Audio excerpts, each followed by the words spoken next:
भन्नु। हामी एकदम खुसी छौँ। अहिले रातिको 1:10 भयो जस्तो छ लगभग। अनि चाहिँ हाम्रो सबै कुरा चाहिँ सुनिदिनु भयो उहाँ माननीयज्यूले र सबै कुरो लिखित गरेर दिनुभएको छ कि हप्ता दिनभित्रमा सबै कुरो चाहिँ ओपन गरिदिन्छौँ, किनकि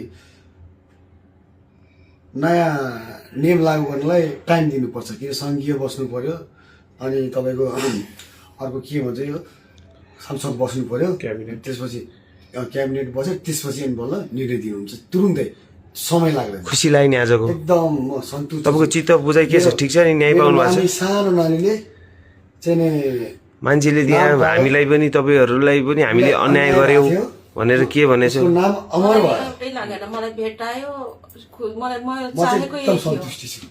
हामीले गल्ती गरेका छैनौँ नि, मान्छेले त हामीलाई दोष लागिरहेछ नि, सिमरा आउनु दिन्न रे, मलाई न्याय मिलाइदियो बस यति नै छ। न्याय पाउनु खुसी हुनुहुन्छ नि? ल राम्ररी बस्नु होला है, जनताले बुझ्छन् एक दिन होइन, हजुरहरूले न्याय पाउनुपर्छ। सधैँ हामी तपाईँहरूको साथमा छौँ है, धन्यवाद।